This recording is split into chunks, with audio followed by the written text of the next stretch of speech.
Class 9 আজকের আমরা আলোচনা করব পদার্থবিদ্যায় তাপ এই অধ্যায়টা থেকে।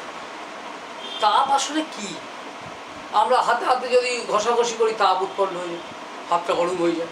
ছুরি কাঁচিতে শান দিলাম, দেখবো যে তাপ উঠছে, আগুন উৎপন্ন হয়ে যাচ্ছে। তাপ আসলে এক রকমের শক্তি, যা গ্রহণ করলে কোনো বস্তু গরম হয়ে ওঠে, আর যদি ত্যাগ করে বা বর্জন করে তাহলে বস্তুটা ঠান্ডা হয়ে যায়। এখন দেখো কোনো বস্তুতে যদি আমরা তাপ প্রয়োগ করি তাহলে কী কী পরিবর্তন ঘটতে পারে। তাপ প্রয়োগ হলে ধরো আমরা এই সবাই বললাম উষ্ণতার পরিবর্তন হয়। তাপ যেই প্রয়োগ করলো একটা বস্তু গরম হয়ে উঠলো, তাপ কমিয়ে নিল ঠান্ডা হয়ে গেল, তাহলে তাপ প্রয়োগ হলে উষ্ণতার পরিবর্তন হয়। তাপ প্রয়োগে ধরো রাসায়নিক পরিবর্তন হতে পারে।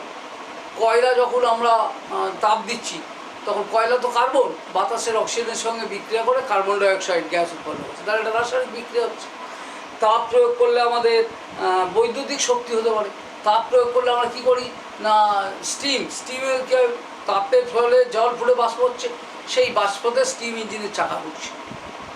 আবার ধরো ইলেকট্রিক বাল্বে আমরা কি দেখি না, যেই আমরা বাল্বের সুইচ দিই সঙ্গে সঙ্গে দেখি না আলো জ্বলে উঠলো এবং তাপ উৎপন্ন হয়ে গেল। তাহলে তাপ প্রয়োগে আমরা অনেক কিছু দেখতে পাই, অনেক পরিবর্তন হতে পারে পদার্থে। এখন এই তাপের একক কি হবে? তাপের একক সিজিএস পদ্ধতিতে তাপের একক সিজিএস পদ্ধতিতে তাপের একক হলো ক্যালোরি। ক্যালোরি কাকে বলবো? ক্যালোরি ডেফিনেশন কি হবে? 1 গ্রাম বিশুদ্ধ জল তার উষ্ণতা যদি 1 ডিগ্রি সেন্টিগ্রেড বাড়ায়, যতটা তাপ দিতে হবে সেটাই হলো ক্যালোরি। আমরা একটা উদাহরণ দিয়ে বলি। ধরা যাক আমরা 1 গ্লাস জল নিয়েছি। 1 গ্লাস জল হয়তো তার পরিমাণটা 100 গ্রাম জল। জলেতে থার্মোমিটার ডুবিয়ে দেখলাম যে আমাদের ঘরের তাপমাত্রা হয়তো 30 ডিগ্রি সেন্টিগ্রেডে আছে জলটা। এবার আমরা কি করলাম, উনুনের ওপর বা গ্যাসের ওভেনের ওপর বসালাম, যেই দেখলাম তাপমাত্রা 21 ডিগ্রিতে পৌঁছলো, মানে 1 ডিগ্রি বাড়লো। তাহলে আমরা দেখলো 100 গ্রাম জলকে 1 ডিগ্রি উত্তপ্ত করতে গেলে কিছু পরিমাণ তাপ দিতে হয়েছে। তাহলে ওরকমভাবে 1 গ্রাম জলকে 1 ডিগ্রি উত্তপ্ত করতে গেলে যতটা পরিমাণ জল তাপ দিতে হলো সেটাই হলো তাপের সিজিএস পদ্ধতিতে একক, তাকে বলা হয় ক্যালোরি। ঠিক একইভাবে এসআই পদ্ধতিতে তাপের একক হয়ে যাবে জুল। জুলের সংখ্যাটা কী হবে দেখো, এখানে আমরা গ্রাম বলেছিলাম, এটা জায়গা হলো কিলোগ্রাম। ওখানে আমরা বলেছিলাম 1 ডিগ্রি সেলসিয়াস বাড়াতে হবে, এখানে আমরা বলবো 1 কেলভিন বাড়াতে হবে। কারণ এখানে কী সংখ্যা বলবো, 1 কিলোগ্রাম ভরের জল তার উষ্ণতা 1 কেলভিন বাড়াতে হবে। যে পরিমাণ তাপ দেবো সেটাই হয়ে গেল তাপের এসআই পদ্ধতিতে একক, তাকে আমরা বলছি জুল। এবার এদের মধ্যে একটা সম্পর্ক আছে। 1 ক্যালোরি সমান আমরা জানি 4.2 জুল। তাহলে 1 জুল সমান কত হবে বলো? 1 জুল সমান হবে 1/4.2 ক্যালোরি। তাহলে এটা করলে হয় 0.24 ক্যালোরি। তাহলে জুল আর ক্যালোরির মধ্যে সম্পর্কটা জানলো। 1 ক্যালোরি সমান 4.2 জুল, তাহলে 1 জুল সমান হয়ে গেল 0.24 ক্যালোরি। এবার আমরা জানি যে আপেক্ষিক তাপ বলে একটা শব্দ। আপেক্ষিক তাপ কী বলছে? আমাদের এখানে যে বলেছি 1 গ্রাম জলকে 1 ডিগ্রি সেন্টিগ্রেড উত্তপ্ত করতে হবে, ঠিক সেই কথাটাই। কোনো পদার্থের মধ্যে তাপের পরিমাণ অনেক জিনিসের ওপর নির্ভর করে। তাপের পরিমাণ কিসের উপর নির্ভর করে দেখো, কোনো বস্তুর তাপের পরিমাণ H সমান m/s/T, প্রত্যেকটার মানে আছে। H মানে হলো হিট অর্থাৎ তাপের পরিমাণ, m মানে মাস অর্থাৎ বস্তুর ভর, S মানে হলো স্পেসিফিক হিট বা আপেক্ষিক তাপ, আর T মানে হলো টেম্পারেচার অর্থাৎ তাপমাত্রা বৃদ্ধি। ঠিক আছে? তাহলে বস্তুর মধ্যে তাপের পরিমাণ কী কী বিষয়ের উপর নির্ভর করলো? বস্তুর ভর, আপেক্ষিক তাপ আর তাপমাত্রা বৃদ্ধি। এখানে আমাদের বলা হচ্ছে যে একক ভরের বস্তু, মানে এটা যদি 1 হয়, এমটা যদি 1 হয় একক ভরের বস্তু, তাপমাত্রা যদি 1 হয়, আপেক্ষিক তাপ S, আর একক তাপ উৎপন্ন, তাপও 1 হয়ে গেল, তখন আমরা তাকে বলছি কি, একক তাপ উৎপন্ন করতে যতটা কোনো বস্তুর একক ভরের বস্তুর একক উষ্ণতা বৃদ্ধি করতে যতটা তাপ লাগবে, মানে সেটাই হয়ে গেল কি আপেক্ষিক তাপ। তারপরে S = হয়ে গেল H। অর্থাৎ একক ভরের বস্তুর একক তাপমাত্রা বৃদ্ধি করতে যতটা তাপ লাগছে সেই পরিমাণ তাপটা হয়ে গেল কি, বস্তুর আপেক্ষিক তাপ। এবার সিজিএস পদ্ধতিতে আপেক্ষিক তাপের একক দেখি। সিজিএস পদ্ধতিতে আপেক্ষিক তাপ, তার একক তাহলে কী হয়ে যাবে দেখো, এর হয়ে গেল কি gram per degree centigrade per calorie. আর যদি আমরা এসআই পদ্ধতিতে যাই তাহলে আপেক্ষিক তাপের একক কী হয়ে গেল, গ্রামের জায়গায় হয়ে গেল কিলোগ্রাম পার ডিগ্রি কেলভিন বা কেলভিন পার কি হয়ে গেল জুল। এইটা হয়ে গেল কি আপেক্ষিক তাপের একক।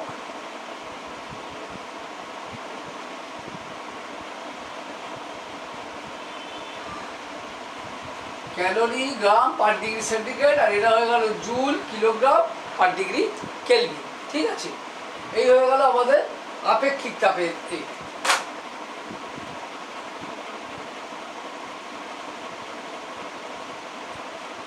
এইবার দেখা যাক যে এখানে আমরা ক্যালোরি মিতি বলে একটা নতুন শব্দ শুনব। ক্যালোরি মিতি,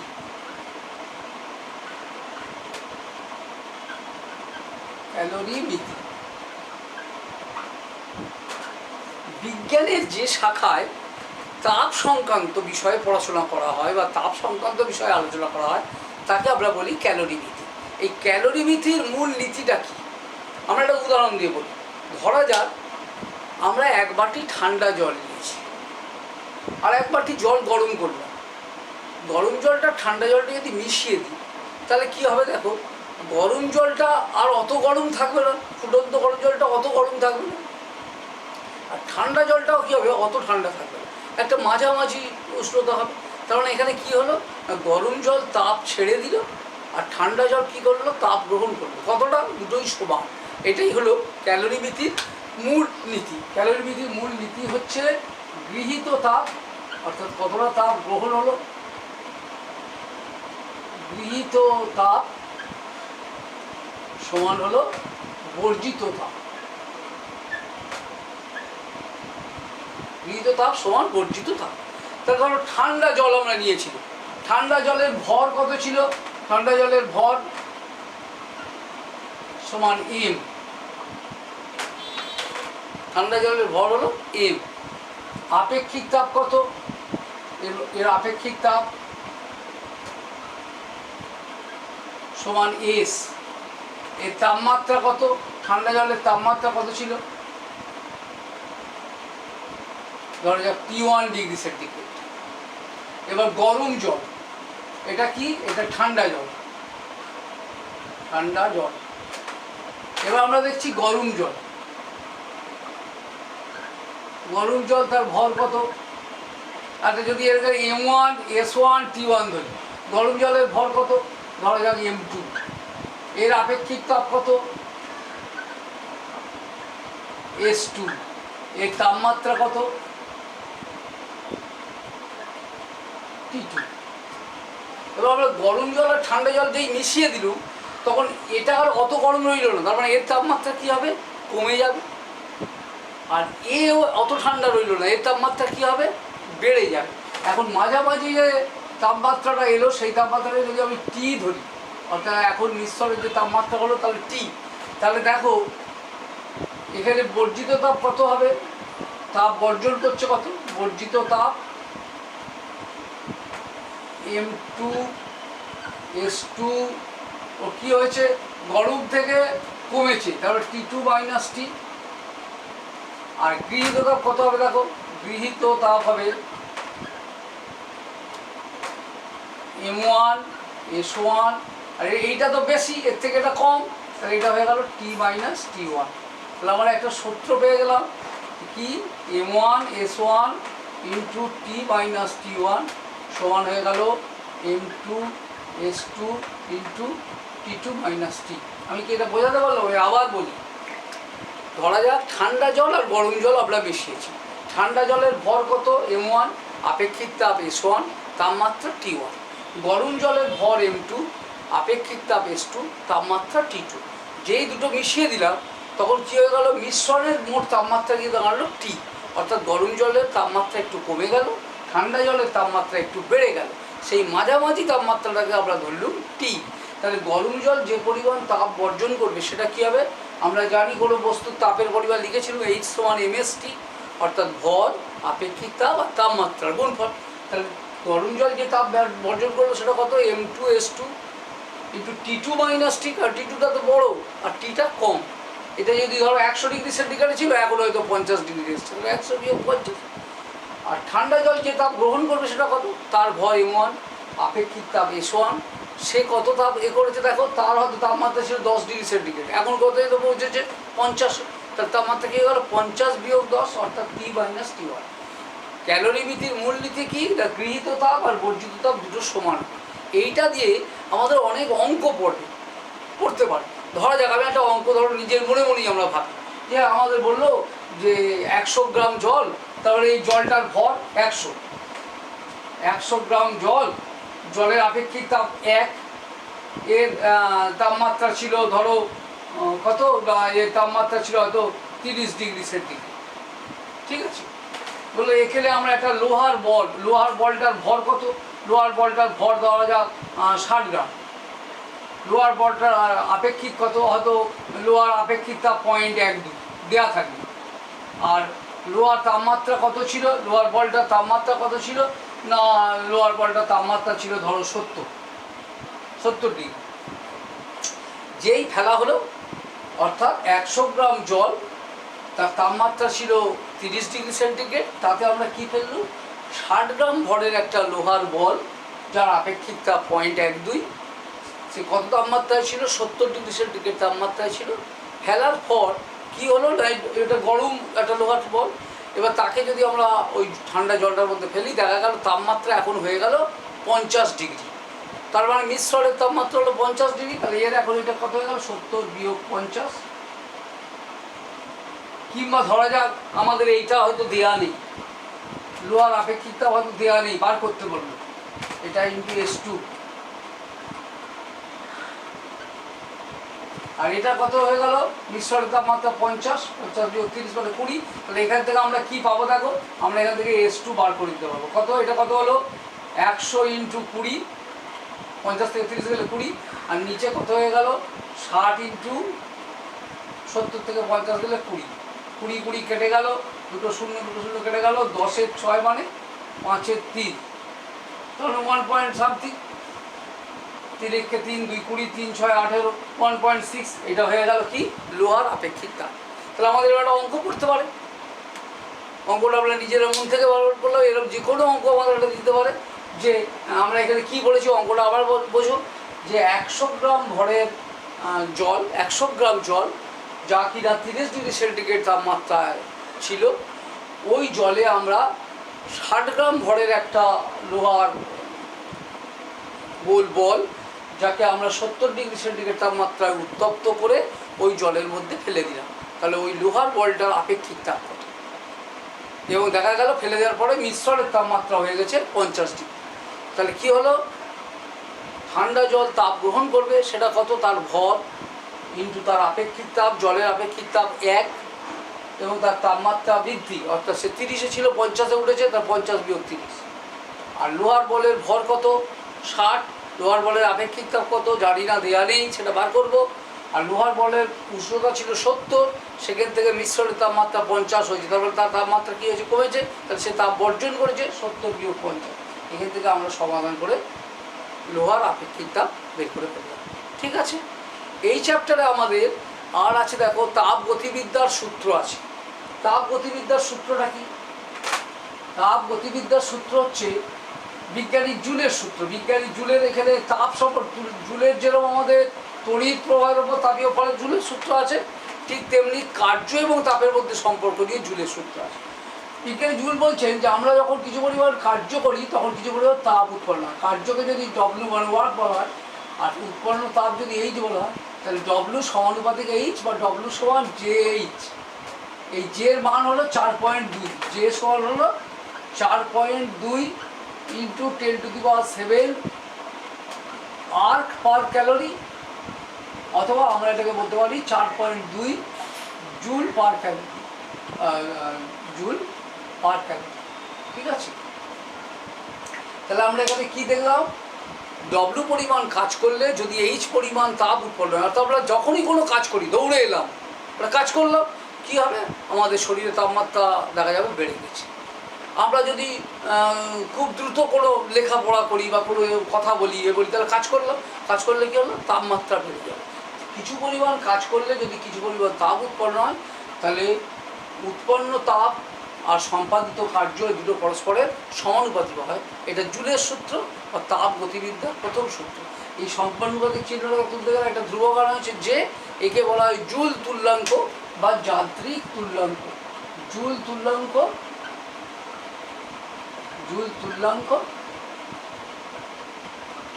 বা যান্ত্রিক তুল্যাঙ্ক।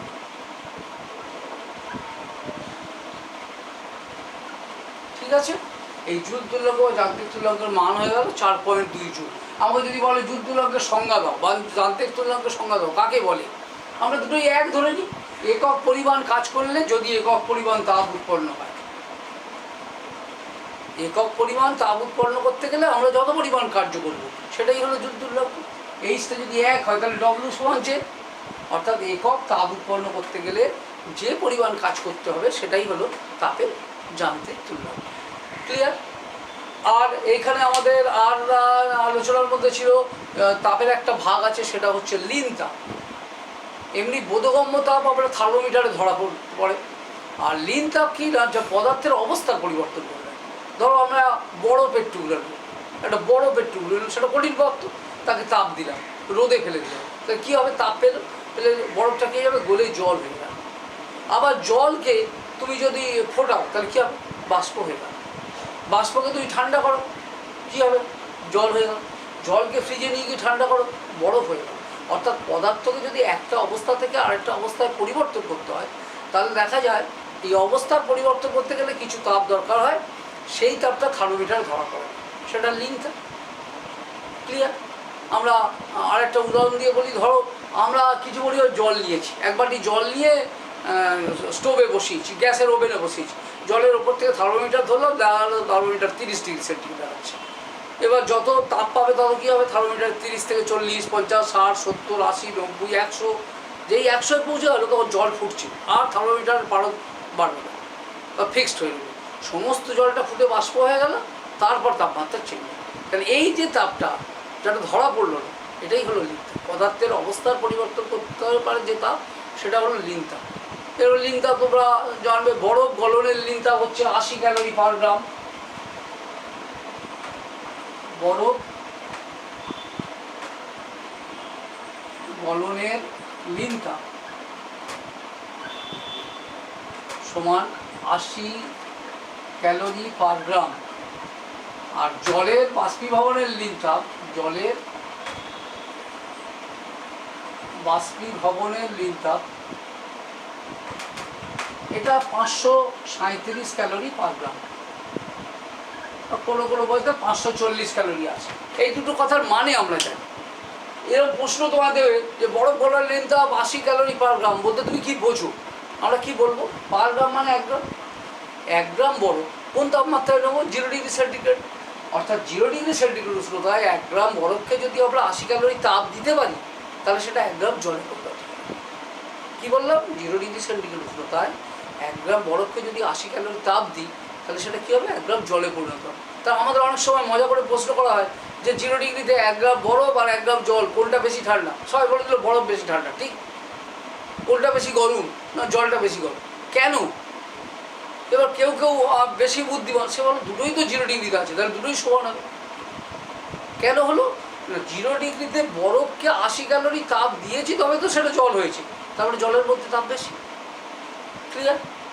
ঠিক তেমনি একইভাবে জলের বাষ্পীভবনের লীন তাপ 537 ক্যালোরি পার গ্রাম বলতে কি বুঝবো, জল বাষ্প হবে কোন তাপমাত্রায়, 100 ডিগ্রি সেন্টিগ্রেড। তাহলে 100 ডিগ্রি সেন্টিগ্রেড তাপমাত্রায় 1 গ্রাম জলকে যদি আমরা 537 ক্যালোরি তাপ দিই, তাহলে সেটা কী হবে, একদম বাষ্পে পরিণত হয়ে যাবে। কী বললাম, 1 গ্রাম জলকে 100 ডিগ্রি সেন্টিগ্রেড উষ্ণতাতে যদি আমরা 537 ক্যালোরি তাপ দিই, তবে সেটা বাষ্প হবে। তাহলে জলের থেকে বাষ্পেতে লীন তাপ বেশি আছে। সেই জন্য অনেক সময় প্রশ্ন করে যে ফুটন্ত গরম জলে হাত বেশি পুড়ে যাবে না ফুটন্ত বাষ্পেতে হাত বেশি পুড়ে